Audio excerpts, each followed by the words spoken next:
신약성경 히브리서 11장 20절에서 22절 말씀입니다. 신약성경 365페이지 히브리서 11장 20절에서 22절 말씀 찾으신 줄 알고 제가 봉독해 드리겠습니다. 믿음으로 이삭은 장차 있을 일에 대하여 야곱과 에서에게 축복하였으며 믿음으로 야곱은 죽을 때에 요셉의 각 아들에게 축복하고 그 지팡이 머리에 의지하여 경배하였으며 믿음으로 요셉은 임종시에 이스라엘 자손들이 떠날 것을 말하고 또 자기 뼈를 위하여 명하였으며 아멘. 민족의 운명을 바꾼 믿음의 사람들 오늘 첫 시간 말씀을 나누고자 합니다.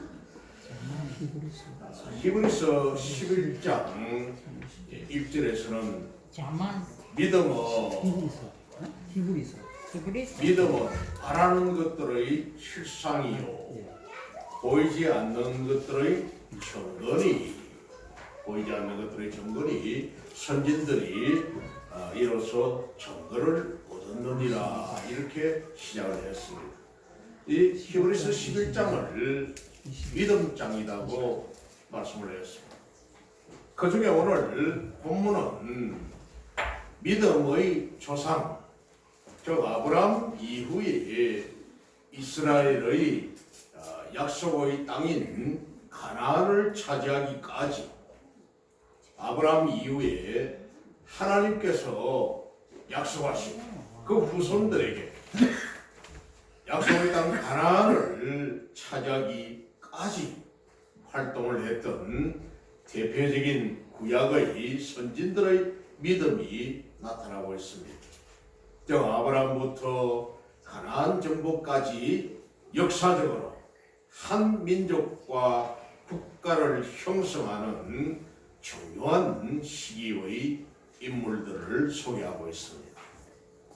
그런데 이런 이스라엘의 국가 형성 초기에는 많은 극적이고 또 전환적인 이런 국면들이 나타납니다. 참으로 아브라함이 하나님으로부터 받은 언약은 그의 후손인 이삭과 야곱과 또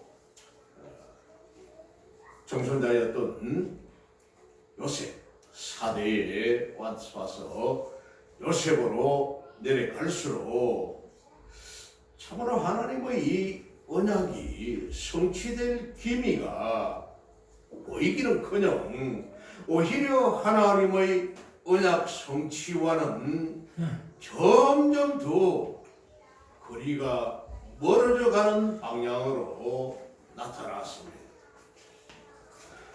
오히려 아브라함의 손자인 야곱에 이르러서는 모든 식구들이 이제 기근을 피하여 약속의 땅인 이 가나안을 떠나서 이집트 땅으로 이주하여 가는 물론 요셉으로 말미암아 온 가족들이 이집트로 이렇게 이주를 해 갔습니다만 4대 후손인 이 요셉 이후로 이스라엘 백성들은 이집트에서 혹독한 종살이를 해야만 했습니다. 우리가 잘 알듯이 요셉은 3명의 이집트 바로 왕을 섬기는 총리 대신으로 2인자로 그렇게 자리에 있었다고 했는데 이집트는 워낙 이렇게 왕조들이 바뀌는 혁명이라든지 아니면 그 왕을 살해를 한다든지 이렇게 해서 새 왕조가 생겨나고 이렇게 하는 역사가 아주 많았기 때문에 세월이 흘러가면서 요셉의 그 치적을 이제 다 가마득히 잊어버리고 몇백 년이라는 세월이 흘러가고 나니 이 타민족이었던 히브리 민족은 새 왕족으로서 볼 때는 좋은 노예 종살이를 시킬 수 있는 그런 인력들이 됐더라는 겁니다. 그래서 이집트에 있는 람셋이라는 지역에 가면은 거대한 돌로 만든 석조로 만들어져 있는 왕궁이라든지 또 피라미드, 스핑크스 하는 이런 거대한 이런 건축물들이 절비하게 있다는 거죠. 특히 기자라는 곳에 가면은 피라미드, 스핑크스가 아주 유명한 세계에 참 불가사의로 이렇게 있는데 이런 것들을 만드는 일에 히브리 민족들이 절대적인 이런 노예로 쓰임받았다는 겁니다.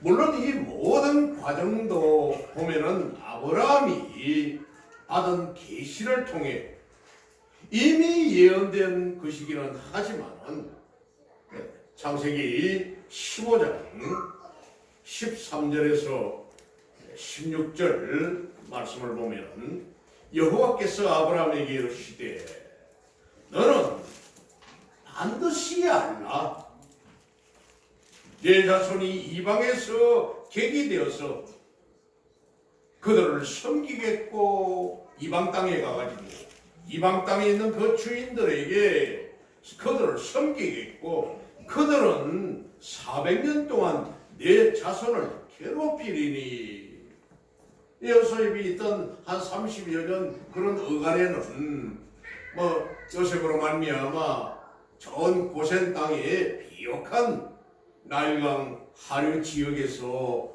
아주 잘 살았습니다. 그랬는데 한 400년 동안 내 자손을 괴롭히리니 그들이 섬기는 나라를 내가 징벌할지며 그 후에 내 자손이 큰 재물을 이끌고 나오리라. 너는 장수하다가 평안히 조상에게로 돌아가 장사될 것이요 내 자손은 4대 만에 이 땅으로 돌아오리니 이는 아모리 족속의 죄악이 아직 가득 차지 아니함이니라 하시더니 네가 이제 장차 너희 자손들이 400년 이후에는 돌아올 것이다 이렇게 말씀을 합니다. 그럼에도 불구하고 이스라엘 백성들은 점점 하나님과의 언약과는 무관한 듯한 상황에 처하게 됩니다. 하나님의 이런 예언의 언약의 말씀이 있었지만은 400년이 넘는 이 기간이라면은 뭘 그렇게 알겠습니까? 지난날 다 까마득 잊어버리고 이제 백성들은 하나님의 언약이 먼 옛날에 전설 따라 삼천리 이런 얘기가 있듯이 전설 같은 이런 이야기 정도로 생각할 수밖에 없게 되었습니다. 우리 조상 아브라함에게 했던 전설 같은 이야기에 불과하다 이런 생각까지 하게 됩니다. 그러나 이런 상황에서 이스라엘은 가나안을 떠난 지 430여 년 만에 위대한 지도자 모세의 인도 아래 이집트에서 극적으로 해방이 되었고 40년 광야 생활을 지나면서 가나안 땅에 다시금 들어가게 되었던 겁니다. 그리고 모세의 뒤를 이은 지도자 여호수아의 탁월한 지도력에 의해서 이스라엘은 가나안을 전부 정복함으로써 꿈에도 그리던 가나안을 차지하게 되었던 것입니다. 아멘. 아멘. 가나안 땅을 이렇게 정복하게 된 이 이후에 이스라엘은 장차 그들의 국가를 형성할 이 국토를 회복하게 되었고 아브라함에게 언약하신 민족과 국가가 창대하게 되리라는 약속이 1차적으로 성취되었음을 보여줍니다. 그러나 여기서 우리가 결코 지나쳐 버려서는 되지 않을 확고한 사실이 있습니다. 이 모든 이스라엘의 역사 형성의 과정은 하나님의 언약을 확고히 믿고 의지하는 소수의 몇몇 사람들의 믿음에 의해서 성취되었다는 사실입니다. 참 교회도 보면은 40대 40대 10 내지 40대 40대 20 이런 비중을 두고 있는데, 교회를 움직이려 나가는 사람들은 대개 20%다. 소수의 인원입니다. 또 그 중에 40은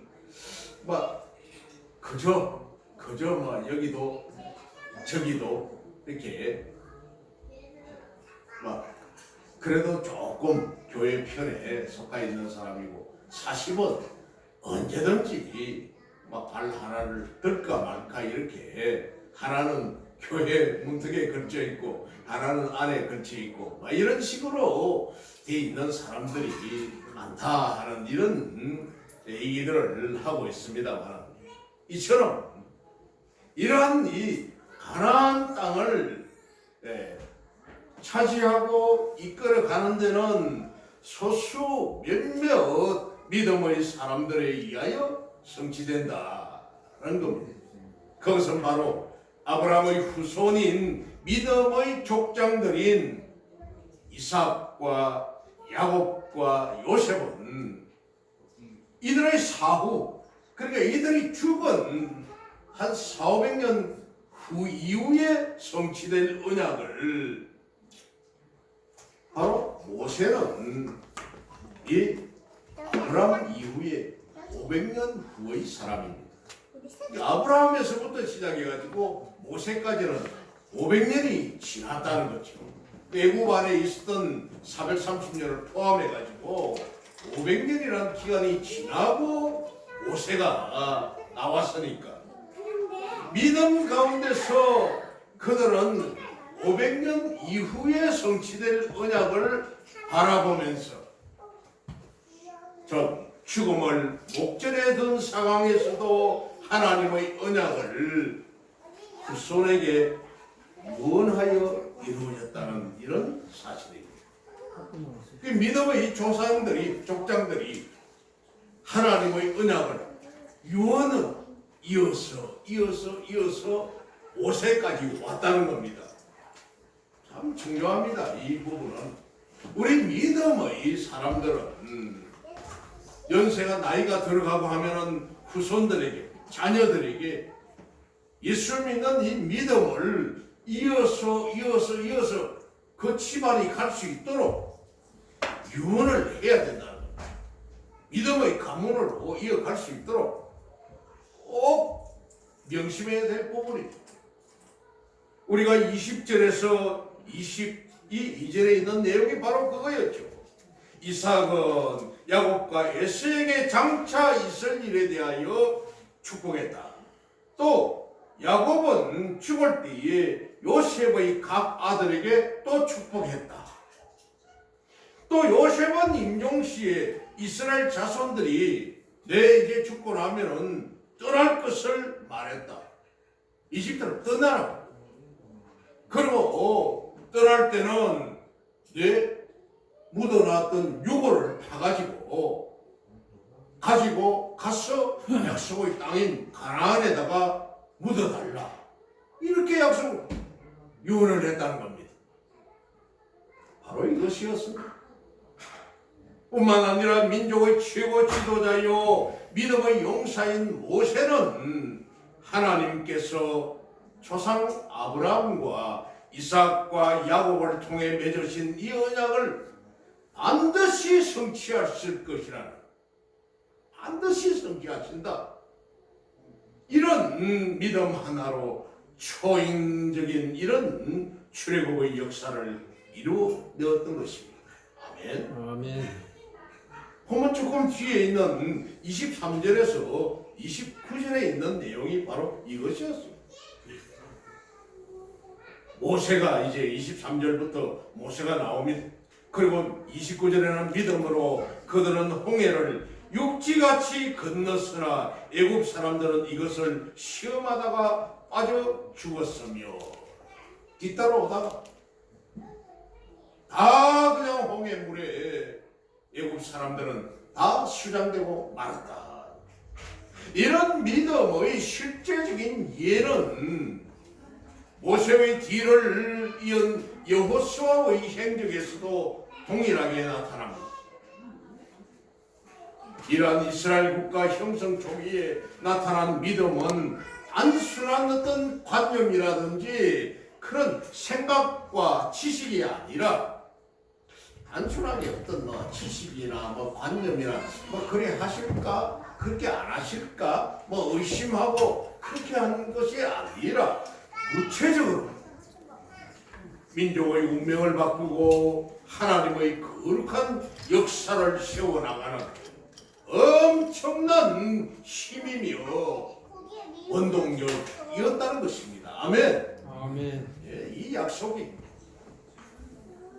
이스라엘 역사의 초기에 활동했던 이 믿음의 선질들을 우리가 보면서 성도들의 신앙생활에 가장 중요한 것은 선민의식이 아니라는 겁니다. 내가 예수 믿네, 나는 예수 믿어, 이제 저 영원한 아버지 나라 천국 갈 수 있는 내가 지금 표 받아놨네, 할렐루야, 좋네, 기쁘네, 너희 불신자들 너희들은 지옥 갈 무리들이니까 너희들하고는 상종도 안 해, 이런 마음이 아니라는 거예요. 내가 예수 믿으니까 나는 택한 백성이야, 그렇게 우쭐댈 것이 아니라는 거죠. 이들은 바로 하나님을 믿는 믿음임을 교훈하려 함으로써, 아멘, 아멘. 믿음이다. 믿음 가지고 아버지 앞에 가는 거지, 내가 예수 믿네, 내 마음속으로 내 혼자만 하는 종교 생활을 가지고 아버지 나라 가는 게 아니라는 거죠. 이러한 민족의 운명을 바꾸며 하나님의 거룩한 언약을 이룬 이들의 믿음을 보면 구약의 족장들은 믿음으로서 죽음 저편에 있는 하나님의 섭리를 발견했다는 겁니다. 아멘. 아멘. 내 죽음 저 이후에는 하나님이 계시다는 이런 섭리, 이삭과 야곱과 요셉의 믿음은 그들이 임종시의 유언한 내용 가운데서 잘 나타납니다. 20절에 있는 내용이었죠. 믿음으로 이삭은 장차 있을 일에 대하여, 장차 앞으로 있을 미래에 있을 이 일에 대하여 야곱과 에서에게 축복하였으며 라고 이렇게 말을 합니다. 여기에 관한 이 기록은 창세기 27장을 한번 볼 수가 있습니다. 창세기 27장을 가보겠습니다. 창세기 27장 27절에서 29절 말씀입니다. 그가 가까이 가서 그에게 입맞추니 아버지가 그의 옷의 향취를 맡고 그에게 축복하였는데, 그라는 사람은 바로 야곱입니다. 야곱이 아버지 이삭 앞에 가서 아버지한테 입을 맞추니까 아버지가 그 아들의 옷의 그 냄새를 맡고는 그에게 축복하여 이르되, 내 아들의 향취는 여호와께서 복 주신 밭의 향취로다. 하나님은 하늘의 이슬과 땅의 기름짐이며 풍성한 곡식과 포도주를 네게 주시기를 원하노라. 하늘의 이슬, 땅의 기름짐, 이게 풍성한 곡식, 포도주를 너에게 주기를 원한다. 이렇게 축복을 하면 아버지 이삭이 아들 야곱에게 축복을 합니다. 만민이 너를 섬기고 열국이 네게 굴복하리니 네가 형제들의 주가 되고 형제들의 최고 어른이 될 것이다. 주인이 될 것이다. 내 어머니의 아들들이 네게 굴복하며 너를 저주하는 자는 저주를 받고 너를 축복하는 자는 복을 받기를 원하노라.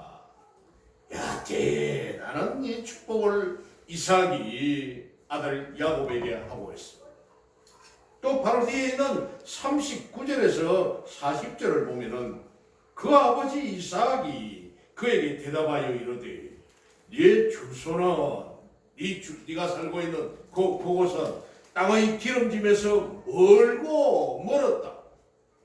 이 말씀은 뭐냐면은 정작 에서인 장남이 아버지에게 맛있는 짐승을 잡아가지고 요리를 해서 가지고 들어왔더니 네 누구냐 이래 된 겁니다. 아버지가 이제 노년에 눈이 흐려가지고 큰아들인지 작은아들인지 잘 구분을 못하고 그래서 깜빡 속고 작은아들인 야곱이 그냥 그 장남의 복을 탈취해 갔습니다. 뺏어가고 난 이후에 그런데 들어오니까 이삭이 깜짝 놀래가지고 네가 누구냐? 예, 제가 바로 장남 에서입니다 하니까 네 주소는 땅의 기름짐에서 이제 멀다. 내리는 하늘 이슬에서 멀 것이며 그냥 황무지 사막입니다. 너는 칼을 믿고 생활하겠고 칼 가지고 네가 생활하겠고 내 아우를 섬길 것이며 네 아우 야곱을 네가 섬길 것이며 네가 매임을 벗을 때에는 그 멍에를 내 목에서 떨쳐버리리라. 이제는 그만 네 후손들 족속들 다 끝났다. 목에 이제 완전히 멍에까지 짊어지고 네 동생을 오히려 섬길 것이고 그러다가 네 후손들의 족속들이 사라질 것이다. 네가 만약에 그 멍에를 벗는 그날에는 네 후손들이 네 민족이 사라진다 이 말이야. 내 목에서 떨쳐버리리라. 아들이 에서에게 저주를 퍼부었습니다. 이삭은 죽음에 임박하여 아들 야곱과 에서에게 마지막 축복인 이 유언을 합니다. 그런데 이 축복의 특징은 아들 차남인 야곱이 만민의 주인이 될 것이며 형인 에서는 아우인 동생을 섬기게 될 것이라는 이런 내용이었습니다. 완전 거꾸로 돼버렸죠. 거꾸로 돼버렸어요. 참 기가 막히는 이런 일이 일어나고 말았습니다만은 로마서 9장 12절에서 13절 말씀을 보면은 리브가에게 이르되 리브가는 이삭의 아내입니다. 그러니까 야곱과 이 에서의 어머니죠. 리브가에게 이르시되 큰 자가 어린 자를 섬기리라 하셨나니 큰 자 에서 장남인 에서가 작은 자인 동생 야곱을 섬길 것이다. 기록된 바 내가 야곱은 사랑하고 에서는 미워하였다 하심과 같으니라. 아우인 동생을 하나님께서 야곱은 내가 사랑하고 형인 에서는 내가 미워했다. 하나님의 섭리였습니다.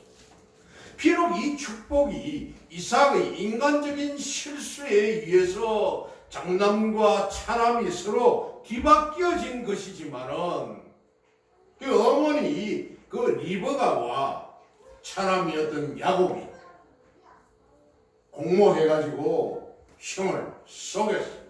거짓을 했던 겁니다. 에서는 덜 사람이 되어가지고 창이나 칼이나 활을 가지고 들에 나가서 사냥을 해서 돌짐승을 잡아다가 아버지에게 대접을 하고 했던 이런 사람이었습니다. 그 사람은 몸에 털도 많이 나 있고 아주 용맹스러운 이런 사람이었는데 야곱은 피부도 매끈하고 여자처럼 어머니 치맛자락을 잡고 알랑알랑알랑 집안에만 도는 사람이었어요. 그러다 보니까 그 형의 이 재산을, 형의 축복을 오히려 뺏으려고 어머니와 공모해가지고 그만 눈이 어두운 흐린 에서를 속여버렸다. 또 이삭을, 아버지를 속여버렸다. 참, 그러나 이 모든 것은, 이 축복은 하나님의 선하신 섭리와 뜻에 합당한 축복이었다고 방금 로마서 9장 12절에서 13절에 말씀했던 것. 이후 이삭은 이 축복이 뒤바뀌어진 것을 알고는 오히려 하나님의 뜻에 거스르지 않은 자신의 행동을 크게 다행스럽게 여겼다는 겁니다. 이 일이 옳다고 여겼다는 겁니다. 이삭이. 하하 그래가지고는 그 아들 에스가 이제 뒤에 돌아와가지고 아버지하고 막 울고 불고 어떻게 아버지가 그럴 수가 있습니까? 이럴 수가 있습니까? 하고 따졌지만은 이놈아, 니는 벌써 끝났다. 네 복은 끝났다고 당당하게 말씀을 하는 거예요. 창세기 27장 33절을 보면은 이삭이 심히 크게 떨며 이르되, 이제 거꾸로 된 것을 이제 알고는, 야, 어떻게 이놈 야곱이라는 이 이름 자체가 바로 사기꾼, 거짓말쟁이 이런 뜻입니다. 이름 자체가. 그래서 이 사기꾼 놈이 네 형을 속여가지고 애써 너를 속여가지고 이 일이 되었구나 싶어가지고 이삭이 심히 크게 떨며 이르되, 그러면 사냥한 고기를 내게 가져온 자가 누구냐? 얘가 오기 전에 내가 다 먹고 그를 위하여 축복하였은저 그가 반드시 복을 받을 것이니라. 내가 먼저 사냥해가지고 왔던 요리를 내가 맛있게 너무 먹고는 너무 내가 기분이 좋아가지고 마음껏 축복을 다 주었는데 그거 마땅하다? 그럴 건지 응? 끝났다. 이제 끝났다. 내가 하나님 그 잘못됐습니다. 아닙니다. 되돌려 주십시오. 할 수 없다는 겁니다. 하나님 앞에 감히 방금 그렇게 해놓고 방금 아니올시다, 잘못된 것이 옳시다 할 수 없다는 겁니다. 그리고 실제로 야곱과 에서를 향한 이삭의 유언은 이삭의 두 아들을 통해서 형성되어 있는 두 민족, 즉 이스라엘과 에돔 족속에게 그대로 실현되었다는 거죠. 아멘. 아멘. 그리하여 야곱은 육적으로 모든 이스라엘 백성들의 주가 되었을 뿐만 아니라 메시아 시대에 이르러 오늘날 이 땅의 주가 되었으며, 우리는 바로 아브라함과 이삭과 야곱과 이런 요셉으로 이어지는 메시아 예수 그리스도로 이어지는 이 계보에 오늘날 우리가 바로 그 주인공이 되었다는 겁니다. 이 야곱이 사기꾼이요 거짓말쟁이였던 이 사람이 바로 우리 믿음의 조상이 되었다는 거죠. 아멘. 아멘. 참으로 오늘날 이 땅의 모든 성도들은 영적 이스라엘 백성으로 불림을 받습니다.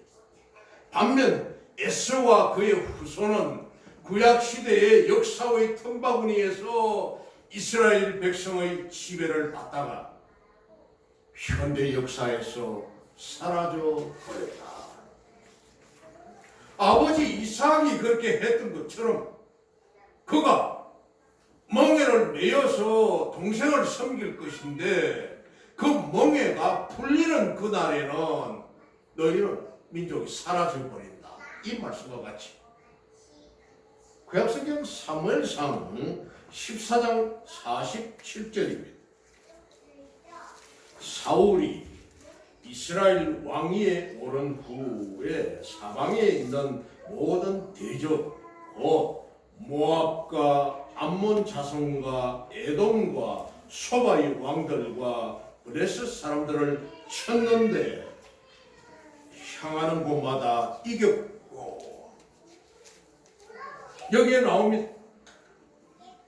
모압이라고 하는 이 나라는, 모압, 암몬은 바로 소돔과 고모라에서 롯의 두 딸에게서 아버지를 통하여서 씨를 받아 형성이 되었던 민족이었습니다. 에돔은 바로 에서의 후손들의 나라였던, 오늘날 저 요르단 서남쪽, 사해 저 남쪽에 있는 그곳, 그 에돔 소바의 왕, 소바는 그 밑에, 오늘날 저 아라비아 아래쪽에 있는 그쪽이죠. 그게 에돔 이 나라들을 쳤는데 사울이 가는 곳마다 이겼더라 했습니다. 그러니까 그들이 압박을 받았죠. 이스라엘에게. 사무엘의 하 8장 14절에 이때는 또 다윗이 정권을 잡았을 때입니다.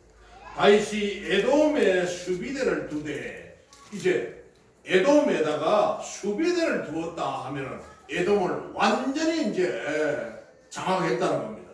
장악해가지고는 거기다가 자신의 수비대를 두되 온 에돔에 수비대를 두니 에돔 땅 곳곳마다 수비대를, 자기 군대를 두니 에돔 사람이 다 다윗의 종이 되니라.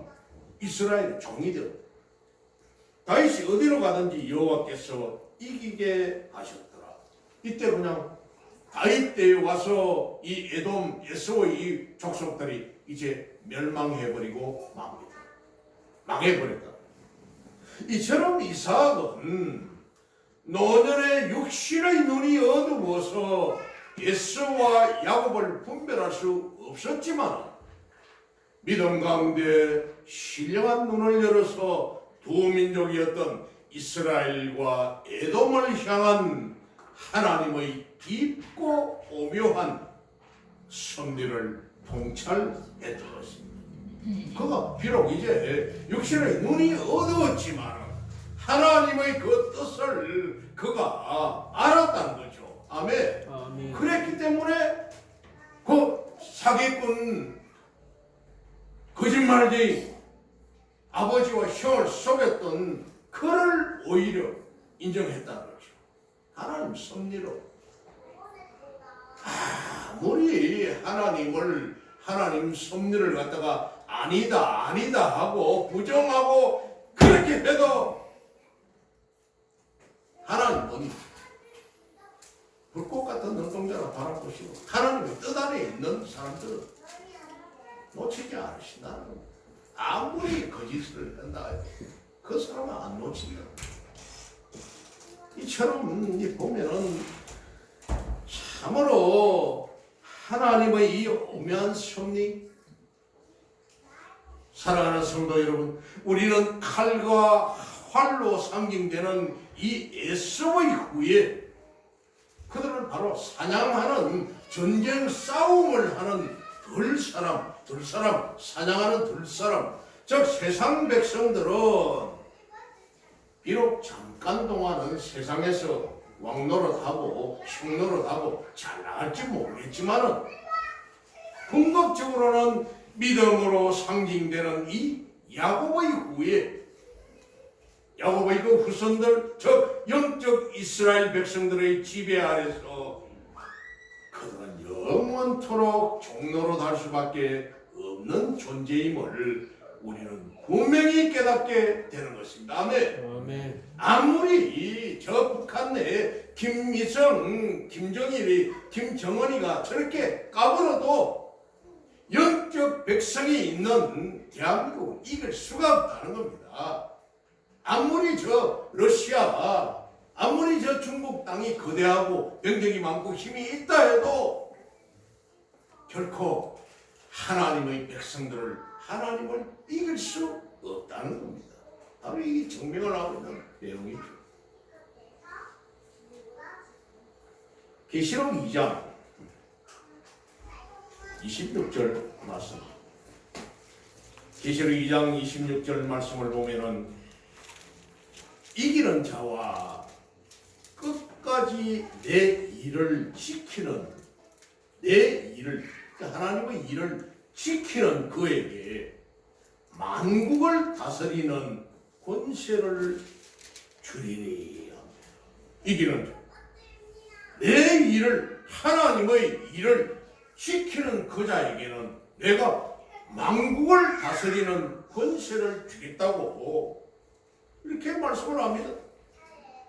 우리 믿는 사람이 보통 권세를 가지고 있는 게 아니잖아요.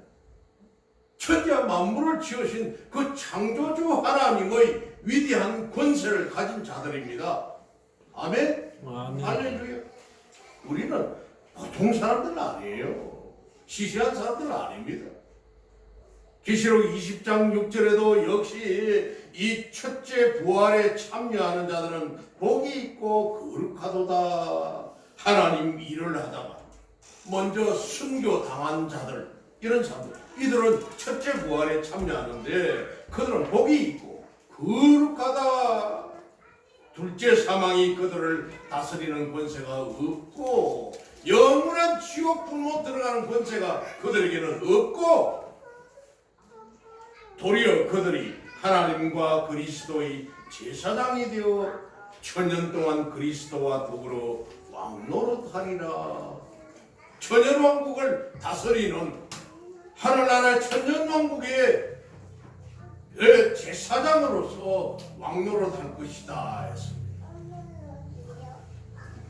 오늘 이 본서 기자는 이제 22절에서 믿음으로 요셉은 임종시에 이스라엘 자손들이 떠날 것을 말하고 또 자기 뼈를 위하여 명하였으며 이렇게 말합니다. 우리는 야곱의 임종시의 이 유언, 임종시에 했던 이 축복이 무엇인가 하는 이 기사를 창세기 48장 12절에서 16절에서 찾아볼 수가 있습니다. 창세기 48장 12절에서 16절 말씀을 보면 요셉이 아버지의 무릎 사이에서 두 아들을 물러나게 하고 땅에 엎드려 절하고 아버지 이제 또 드디어 야곱이 이제 나이 많아 죽을 때가 되었습니다. 그럴 때에 아들인 요셉이 아버지의 두 무릎 사이에 엎드려 절을 오른손으로는 에브라임을 오른손을 가지고 아버지의 그 오른손을 가지고 에브라임을 이스라엘의 왼손을 향하게 하고 왼손으로는 므낫세를 이스라엘의 오른손으로 향하게 하여 이끌어 그에게 가까이 나아가며 이스라엘이 오른손을 펴서 차남 에브라임의 머리에 얹고 왼손을 펴서 므낫세의 머리에 얹으니 므낫세는 장자라도 팔을 엇받고 얹었더라. 또 이삭이 에서와 야곱에게 했던 이 엉터리 일을 이 야곱이 또 합니다. 이제 아버지 이삭이 했던 일을 거짓을 또 하는 거예요. 손을 서로 바꿔가지고 장남인 이 므낫세 머리에다가 오른손을 얹고 차남인 에브라임에게 왼손을 얹어서 이렇게 축복을 할 건데 그래 안 하고 이래 바꿔버렸다는 겁니다. 오른손을 차남한테 얹고 왼손을 장남한테 얹고 엇받고 얹었더라. 그러니까 왜 아들이었던 요셉이 막 놀래가지고 아버지 그거 아닙니다. 야가 장남입니다. 야는 차남입니다 하니까 이 아버지 야곱이 내가 안다 이렇게 손을 또 엇받고 이래 내가 안다 알면서 이렇게 참 그러면서 팔을 엇받고 얹었더라. 그가 요셉을 위하여 축복하여 이르되 내 조부 아브라함과 아버지 이삭이 섬기던 하나님, 나의 출생으로부터 지금까지 나를 기르신 하나님, 나를 모든 환난에서 건지신 여호와의 사자께서 이 아이들에게 복을 주시오며 이들로 내 이름과 내 조상 아브라함과 이삭의 이름으로 칭하게 하시오며 이들이 세상에서 번식되게 하시기를 원하나이다. 땅에 이 아이들, 이 후손들이 땅에 충만하게 번식되기를 원하나이다. 요셉이 그 아버지가 오른손을 에브라임의 머리에 얹은 것을 보고 기뻐하지 아니하여 아버지 그거 아닙니다. 아버지의 손을 들어 에브라임의 머리에서 므낫세의 머리로 옮기고자 하여 억지로 그냥 아버지가 하는 게 막 또 기가 막혀서 억지로 그냥 막 손을 떼가지고 바로 하려고 하니까 그의 아버지에게 이르되 아버지여 그리 마옵소서 이는 장자이니 오른손을 그의 머리에 얹어소서 하였으나 그의 아버지가 허락하지 아니하며 이르되 나도 안다 내 아들아 나도 안다 또 아니다 그러니까 나도 안다 그도 한 족속이 되며 그도 크게 되리니요 그의 아우가 동생이 그보다 큰 자가 되고 그의 자손이 여러 민족을 이루리라 하고 오히려 동생인 에브라임은 나중에 유다 지파와 함께 끝까지 남유다가 멸망할 때까지 남아있었던 민족이 바로 에브라임 지파였다. 므낫세 지파는 저 북쪽에 므낫세 2분의 1 지파 동편에 요단강 동편에 므낫세 2분의 1 지파는 서편에 이렇게 거대한 땅을 차지했지만은 결국 주전 722년에 북이스라엘로 되어 있다가 아수르에 멸망하고 말았다. 에브라임 지파는 유다 지파 속에 들어가가지고 유다가 멸망하는 주전 586년까지 그대로 같이 있었다. 그런 사실을 볼 때 이 아버지의 축복이 조상의 축복이 얼마나 중요한가를 우리는 잘 알 수가 있습니다. 이부 예배에 성경 읽으시네 하는 우리 전도사님의 이 참 성경 공부 시간에 므낫세 2분의 1 지파 하면서 동편 서편 우리가 그걸 배웠습니다만 그래요. 에브라임 지파는 결국 유다 지파와 함께 운명을 같이 했다. 얼마나 큰 축복입니다. 동생이었지만 참 아버지 이삭과 똑같이 당시에 이 오른손이라고 하는 것은 힘과 권능의 상징이었습니다.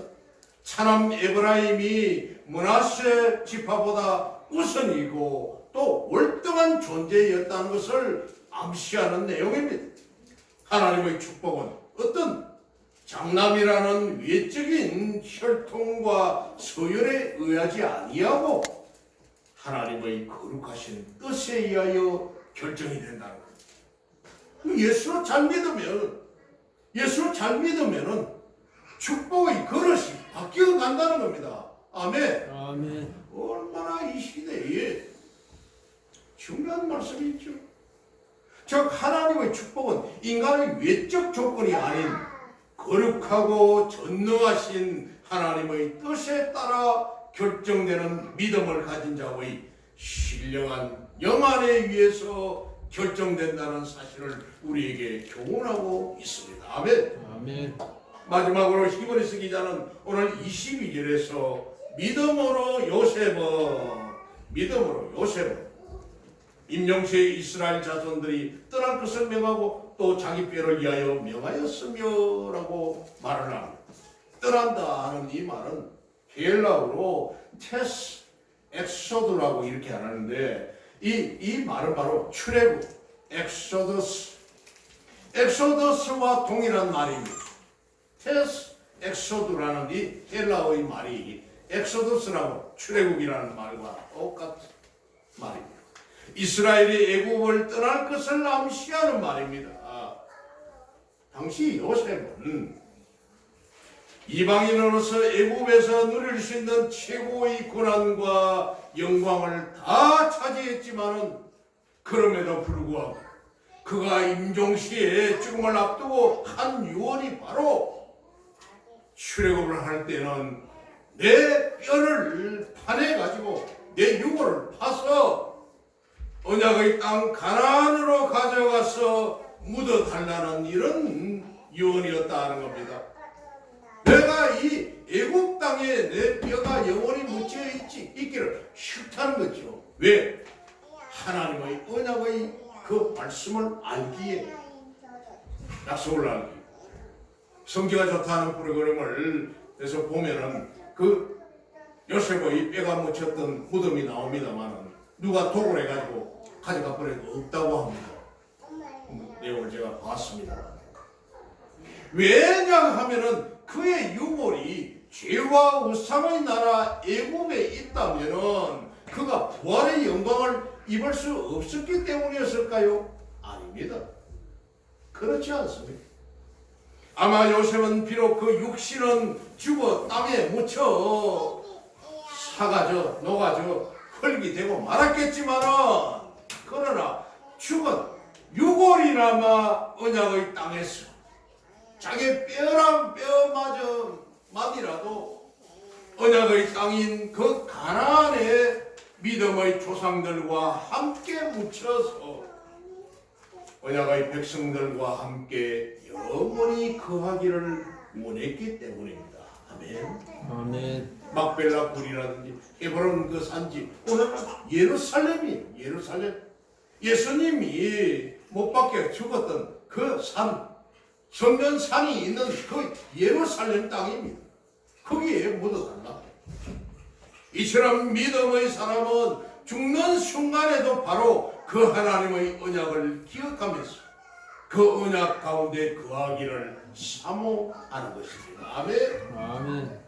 이처럼 우리 성도 역시 이 땅에서 이와 같은 종말적인 믿음 가운데 살아가는 이런 축복이 저와 여러분들에게 있기를 우리 주님의 이름으로 축원합니다. 아멘. 기도하겠습니다.